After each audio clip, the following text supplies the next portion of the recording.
E aí, pessoal, tudo bem? Rapaziada, vamos iniciar os nossos trabalhos de hoje, nesse domingão, falando sobre a rodada de ontem da NBA. Tivemos 8 jogos rolando ontem, e nesse vídeo eu irei comentar sobre cada uma das partidas. Antes, peço para que você deixe seu like, né, que é muito importante, e se não for inscrito, se inscreve no canal para não perder nenhum vídeo novo. E se puder, né, se você puder pegar o link do vídeo e jogar nos seus grupos no WhatsApp, Facebook, Telegram, ajuda muito, tá? Ajuda muito no crescimento do projeto. Então, se você puder fazer isso, né, serei eternamente grato. Vamos lá, vamos começar o vídeo falando sobre Boston Celtics e Houston Rockets. O Celtics entrou ontem em quadra meio que precisando dar uma resposta, né? O Celtics foi amassado pelo Milwaukee Bucks no último jogo, né? O Celtics tomou um vareio, né, contra o Bucks. Beleza, né? Dá pra gente passar um pano para a derrota do Celtics, dizendo que o time vinha de back-to-back, né? Tinha enfrentado na noite anterior o Minnesota Timberwolves num jogo muito duro, que foi para prorrogação. Os Celtics, os jogadores do Celtics estavam claramente esgotados fisicamente, então dá pra gente, né, colocar essa derrota, esse atropelo, né, que o Celtics tomou contra o Bucks na conta do back-to-back contra o Minnesota, mas mesmo assim, né, a galera criticou, né? Mesmo podendo passar esse pano, muita gente desceu a lenha no Celtics, dizendo que, olha aí, enganação, voltou, né, a criar toda aquela narrativa de que o time do Celtics não é confiável e tudo mais. E aí ontem o Celtics entrou em quadra contra o Houston, meio que precisando dar uma resposta. E conseguiu. E conseguiu em grande estilo, cara, enfrentando uma das melhores defesas da NBA. O Celtics sapecou 145 a 113. Exatamente. 145 pontos contra uma das melhores defesas da NBA. O Celtics ontem teve uma grande performance ofensiva no TD Garden, inclusive 19ª vitória seguida do Celtics em casa. Celtics não sabe o que é perder no TD Garden ainda. Não sabe, não sabe. A gente tá chegando no All-Star e o Celtics não sabe o que é perder jogando em casa. É impressionante. Foram 145 pontos marcados, mais de 30 pontos em todos os quartos. Em todos os quartos. Foram 24 bolas de 3 convertidas, com mais de 50% de aproveitamento. Um desempenho, assim, irretocável na bola de 3. Só no terceiro quarto, o Celtics meteu 43 pontos. Só no terceiro quarto. Todos os titulares passaram dos 10 pontos. E aí, vale destacar 2 titulares em especial. Jason Tatum e Jaylen Brown. Ontem, os dois combinaram para 59 pontos. E vimos claramente como que é valioso você ter 2 jogadores desse nível no seu time. Porque no primeiro tempo, o Celtics foi comandado pelo Tatum. Tatum meteu 22 pontos no primeiro tempo, jogou pra caramba. E no segundo tempo, onde o Tatum não foi tão bem assim, o Jaylen Brown assumiu o time. No segundo tempo, Jaylen Brown meteu 21 pontos, cara. E tá aí o valor de você ter 2 caras desse no time. Quantas equipes têm o privilégio de ter 2 jogadores marcando mais de 20 pontos em cada tempo? Poucas equipes têm isso. E é por isso que eu e vários outros analistas consideramos o Celtics o melhor time da NBA no momento. No momento, é o melhor time. Porque nenhum time nessa temporada tem mostrado as armas que o Celtics tem.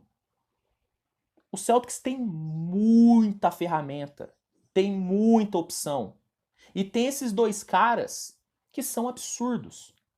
E ontem vimos isso em ação.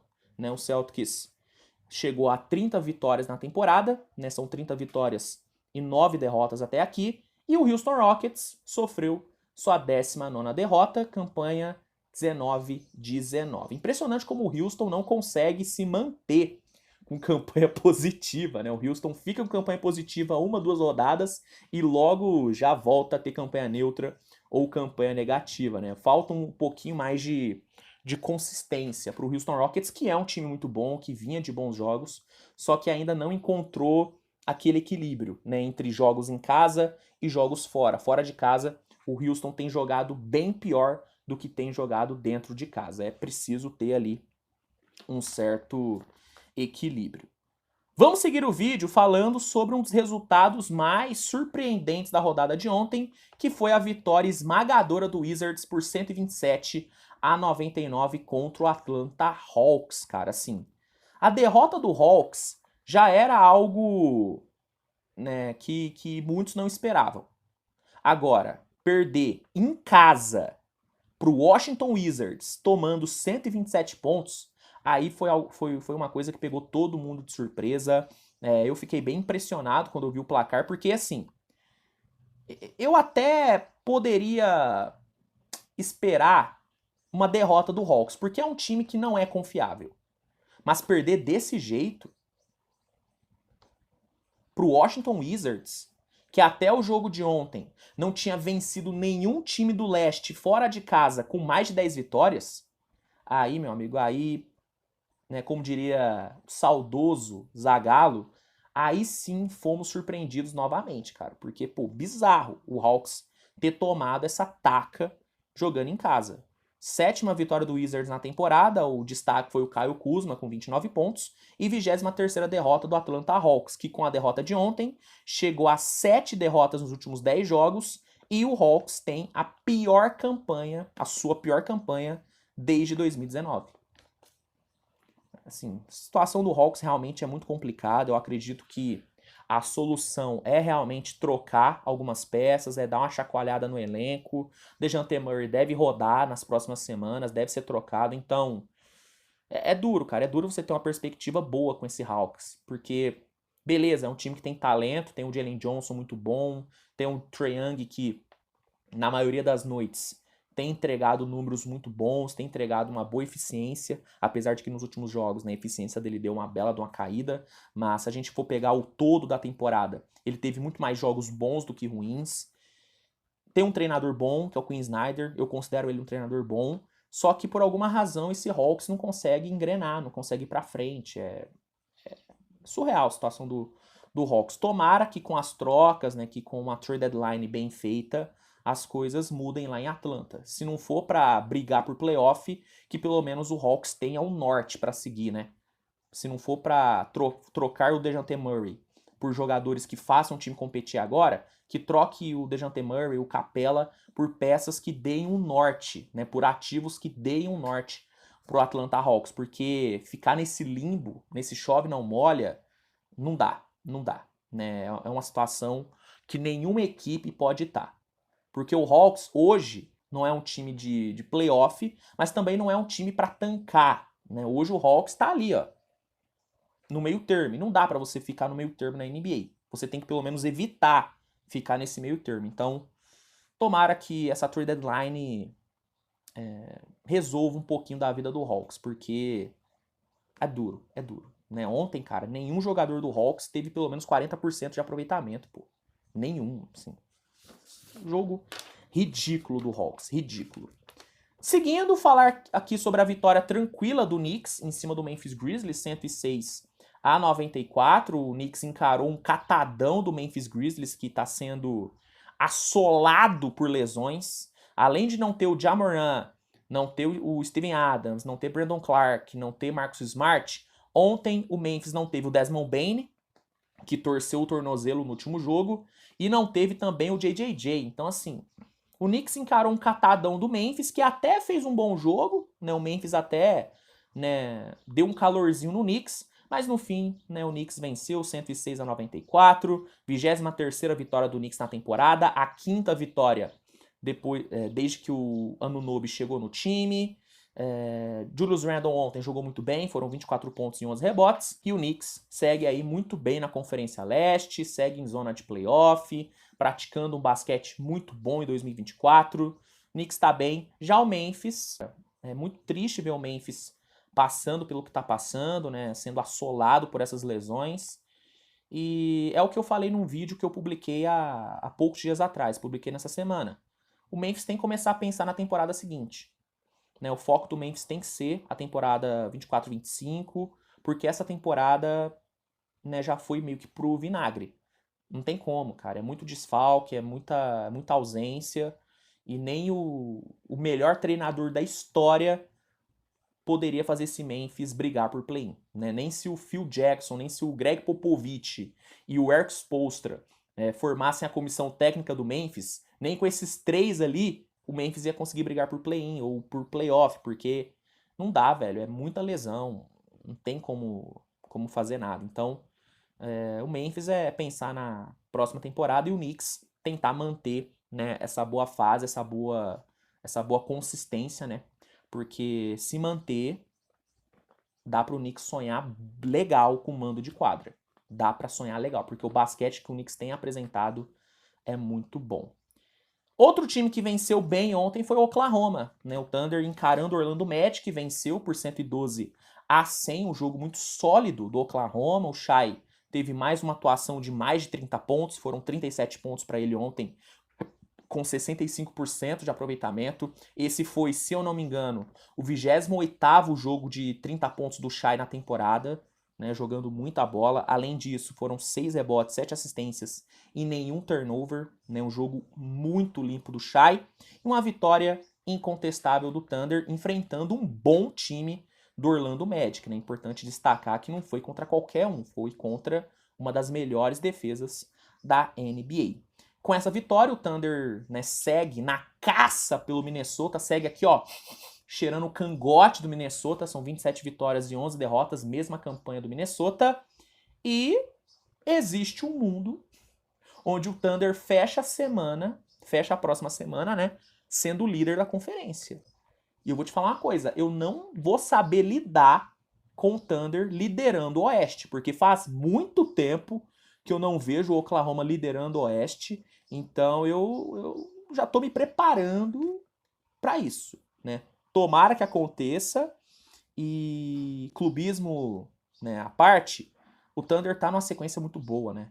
O Thunder hoje é um dos times mais quentes da NBA, né? Tem praticado um basquete muito bom. O trio ali, né, Jalen Williams, Shai e Chet, tem entregado noite após noite ótimas atuações, então brincadeiras à parte, clubismo à parte, o Thunder tá merecendo a liderança. Né? O Thunder hoje merece ser líder da conferência, porque tá jogando como tal, né? Tá jogando como um líder. Seguindo, falando agora sobre Milwaukee Bucks e Golden State Warriors, né? O Bucks conseguiu mais uma vitória, 129-118, num jogo que foi mais difícil do que deveria, né?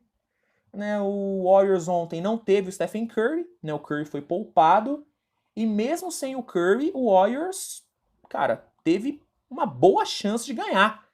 Né? O Bucks ontem deu muita brecha pro Warriors. E se não é, de novo, o individual dos seus jogadores, se não é Giannis, Lillard e Middleton, o Bucks poderia sim ter perdido ontem em casa.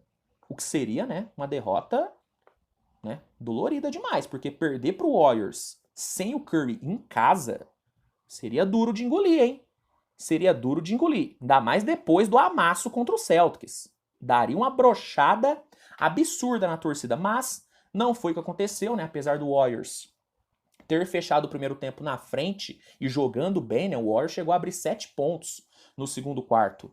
O Milwaukee Bucks conseguiu assumir a liderança ali no terceiro quarto, depois de uma run de 10-0, né, ali na reta final do terceiro quarto. E no quarto período, apesar do Warriors ter equilibrado bem o jogo, o Bucks fechou muito bem a partida. O Chris Middleton fez um ótimo quarto período e com uma run de 11-2, né, em 2 minutos, o Milwaukee Bucks abriu 3 posses e aí conseguiu administrar bem até o final. Mas o Warriors jogou bem, tá? O Warriors jogou muito bem, me surpreendeu muito o basquete apresentado pelo Golden State, porque eu achei que seria um amasso bizarro. Porque nessa temporada, o Curry tem sido mais de meio time, né? O Curry hoje, ele é mais de meio time do Warriors. E sem ele, eu achei que o Golden State ia praticar um basquete muito ruim. Mas não foi o que aconteceu. Né? O Podziemski substituiu bem o Stephen Curry, foram 23 pontos e 10 rebotes pro Podziemski. O Klay Thompson teve mais um bom jogo, foram 6 bolas de 3 convertidas ontem, se eu não me engano. Jonathan Kuminga veio bem do banco com 28 pontos, então o Golden State jogou bem. Só que do outro lado, né, Giannis, Lillard e Middleton, né? É aquela, né, o Bucks é um time que, mesmo numa noite péssima na defesa, consegue ganhar o jogo porque tem muito talento individual. E ontem foi isso que aconteceu. De novo, o ataque do Bucks mascarou uma atuação patética da defesa. E ganhou, né? Giannis 33 pontos, Lillard 27 e Middleton 24 pontos e 10 assistências, né? Então, de novo, o individual fez a diferença para o Milwaukee Bucks, que agora tem 27 vitórias, e o Warriors tem 21 derrotas. Seguindo, falar agora sobre Pelicans e Dallas. Esse aqui era um jogo onde o Dallas não era pouco favorito, não. Era muito favorito. Ah, Luiz, mas era muito favorito, o Dallas não teve o Luka. Sim, mesmo sem o Luka, o Dallas era muito favorito por dois motivos. O primeiro, porque mesmo sem o Luka, esse mesmo Dallas venceu o Knicks completo, Dallas venceu. E segundo, porque o Dallas encarou um Pelicans que tava sem todo mundo, basicamente. Beleza, o Dallas não tinha um Luka, o Pelicans não tinha Zion, McCollum, Ingram e Trey Murphy. Não tinha quase o time inteiro. O Pelicans jogou quase com o time inteiro reserva. Então o Dallas era muito favorito. Só que não deu, né? No fim, quem ganhou foi o Pelicans, 118-108. E o Pelicans ganhou esse jogo por ter tido mais vontade. O que sobrou no Pelicans ontem e faltou pro Dallas ontem foi vontade, cara. Principalmente na hora da briga pelos rebotes. Cara, o Dwight Powell ontem, na boa, eu assisti o condensado do jogo e eu não vi o Dwight Powell brigar por nenhum rebote. Eu não vi ele pular pra disputar nenhum rebote com o Valanciunas. Pô, inacreditável, cara. Inacreditável. Grant Williams, ridículo. Ridículo no jogo de ontem. Pô, e a prova disso é quando você olha a diferença nos rebotes. 14-9 nos rebotes ofensivos, né, pro Pelicans. 44-34 no geral. O Dallas inteiro pegou 9 rebotes ofensivos. Só o Valanciunas pegou 5. Só o Valanciunas. E quando você não tem vontade pra brigar pelo rebote, dificilmente você ganha o jogo. Dificilmente você ganha o jogo. É muito importante você vencer a batalha dos rebotes. Ainda mais quando você tá sem o Luka, que é responsável por 80% dos pontos do time. Então, ontem o Dallas perdeu esse jogo por falta de vontade, cara. Por falta de vontade. É óbvio que tem muito mérito do Pelicans, muita coisa. Né? O Jordan Hawkins ontem jogou demais. Foram 34 pontos pro novato. O career high dele. E fica até aqui um questionamento. Por que o Willie Green tirou o Jordan Hawkins da rotação do nada? Né? Torcedores do Pelicans, se vocês, né, puderem me explicar aqui, o que aconteceu? Teve alguma treta nos bastidores? Porque eu não soube de nada. E eu tava achando muito estranho o Jordan Hawkins não ter minutos. Sendo que, cara, toda vez que ele entrou, ele jogou bem. Fica esse questionamento aí, cara. Tomara que agora ele volte a ter minutos, porque, cara, ontem ele jogou pra cacete. 34 pontos, 6 bolas de 3, career high, liderou o ataque do Pelicans. Tomara que ele volte a jogar. Então, assim, Pelicans teve muito mérito. O Hawkins jogou muito bem, Valanciunas jogou muito bem. Só que eu acho que esse resultado, ele acabou sendo muito mais por demérito do Dallas do que por mérito mesmo do Pelicans. Porque o Dallas tinha tudo pra ganhar. Kyrie Irving tava jogando. Kyrie Irving vindo de uma fase, né, vivendo uma fase muito boa. O Dallas ontem tinha mais time do que o Pelicans, mas quando você tá com preguiça, você não ganha, né? É isso. Né? Faltou ontem vontade pra esse Dallas. Faltou vontade. E aí entra naquela, né? Falta treinador. Porque um bom treinador não ia ter deixado isso acontecer ontem. Não ia ter deixado. Né? E aí fica a crítica aí ao nosso querido Jason Kidd. Não podemos nos esquecer do quão ruim é o Jason Kidd. Isso não pode ser esquecido. Não pode ser esquecido.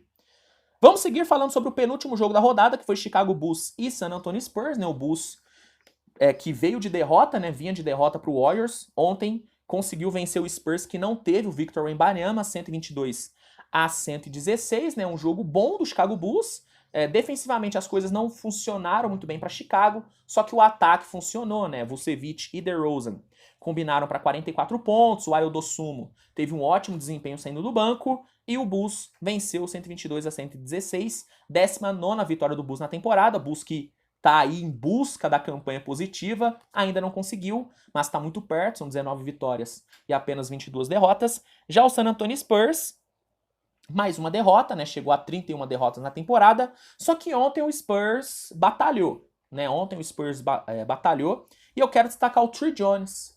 Foram 30 pontos para ele ontem. Gostei muito do que eu vi do armador do Spurs.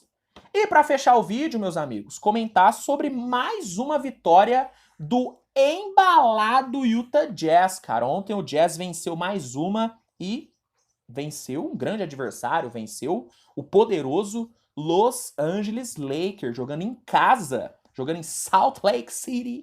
O Jazz venceu por 132-125. Vamos lá, contar um pouquinho da história do jogo para vocês. O Lakers ontem não teve o LeBron não jogou, mas mesmo sem o LeBron, o Lakers começou o jogo bem, tá? Primeiro tempo do Lakers foi bom, né? DeAngelo Russell, Austin Reeves comandaram o ataque do time, os dois combinaram para 32 pontos no primeiro tempo, e o Lakers foi pro intervalo na frente, mesmo sem o LeBron. Só que aí na volta do intervalo, né, as coisas começaram a se complicar pro Lakers. No terceiro quarto, o Lakers meio que deu uma colapsada, né? O Lakers entrou em colapso, nada deu certo pro Lakers, o Anthony Davis foi totalmente anulado no terceiro quarto, impressionante. Só o DeAngelo Russell conseguiu jogar ali no Lakers, e isso, né, é um sinal. Quando só o DeAngelo Russell consegue jogar bem, é um sinal de que as coisas estão dando errado. É um sinal de que as coisas estão dando errado. E aí o Jazz se aproveitou desse colapso, fez um ótimo trabalho ali, conseguiu pontuar muito bem com o Lauri Markkanen, com o próprio Keyonte George, que veio super bem do banco. O terceiro quarto do Keyonte George foi excelente. E aí, com a parcial de 36-28, o Jazz assumiu a liderança do jogo. No quarto período, o Lakers até tentou reviver, né, com o DeAngelo Russell de novo, só que sem o Anthony Davis jogando bem, né, e sem ter, né, resposta para o ataque do Jazz, o Lakers não conseguiu fazer nada. Colin Sexton, o Keyonte George pontuaram super bem, e ali no minuto final, o Lauri Markkanen meio que, né, acabou com o jogo, meteu-lhe a adaga no peito do Lakers, girou e acabou com a partida, né? Com essa vitória, o Jazz, pela primeira vez na temporada, tem campanha positiva. Primeira vez, hein? 21 vitórias e 20 derrotas. São 5 vitórias seguidas do Utah Jazz. São 8 vitórias nos últimos 10 jogos. O Jazz tá muito embalado e tá muito na temporada, tá? Os comandados de Will Hardy vieram pra temporada. O Jazz hoje tá na frente do Lakers e do Warriors. Simplesmente isso.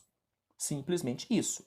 Grande recuperação do Jazz, né? Lauri Markkanen ontem jogou muito bem com 29 pontos, Colin Sexton 27 e o Keyonte George vindo do banco marcou 21 pontos. Precisamos falar mais sobre o Keyonte George, hein? Novato que muitos disseram que poderia ser um dos grandes steals desse draft. Eu mesmo, né, cheguei a comentar que o Keyonte George tinha potencial, né, para ser um dos grandes steals do draft. Ele tá meio que comprovando isso, né? Um cara que, beleza, tem noites ruins, mas também tem noites muito boas como a de ontem. E para um novato, eu acho que isso é normal. É normal. É normal ele ter noites boas, noites ruins. Só que o que chama a atenção no Keyonte George é que as noites boas dele são muito boas. E ontem ele teve uma noite muito boa com 21 pontos. E o Lakers poderia ter pegado ele, hein? Lakers poderia ter pegado ele e preferiu o Esquifino. Ei, Leicão, hein? Que tomada de decisão, hein? Que tomada de decisão do Leicão. Sobre o Lakers, cara. Sobre o Jazz, pra fechar. Grande jogo, grande vitória, momento é excelente. Sobre o Lakers agora. Assim, uma derrota dura, né? 21ª derrota do time na temporada. Time que tá com campanha negativa, 19 vitórias e 21 derrotas. E ontem, cara, nós vimos uma das piores atuações do Anthony Davis, sei lá, cara, nos últimos 3 anos. Uma das piores atuações. Anthony Davis ontem, Horrível, 5 de 21 no field goal, 6 turnovers cometidos. Assim, bizarra a atuação do AD. Ontem, se não é o DeAndre Russell, o Lakers não tinha nem competido. E reforço, isso é um sinal ruim. Quando você precisa que o DeAndre Russell marque 39 pontos para você competir, quando você precisa que isso aconteça para você competir, é um sinal ruim, tá? É um sinal ruim. Mas é isso, gente. Esses foram os jogos que rolaram ontem, né? Espero que você tenha gostado do vídeo. Não se esqueça de avaliar com seu like, de se inscrever, de compartilhar com a galera. E no primeiro comentário fixado, eu vou deixar um link que vai te oferecer o NBA League Pass com desconto e com período de teste grátis. O League Pass, se você não sabe, garotinho, é a melhor plataforma de streaming de jogos da liga. Por lá você tem acesso a todos os jogos da temporada ao vivo. E usando o link que eu vou deixar aqui no comentário fixado para se cadastrar, você consegue, além de um desconto, um período de 7 dias grátis para testar a plataforma. Então não perca esta oportunidade. Garanta já o seu League Pass e assista todos os jogos da temporada, tá bom? Rapaziada, é isso. Nos vemos mais tarde com mais conteúdo. Grande abraço, ótimo domingo pra geral e até a próxima. Tchau, tchau.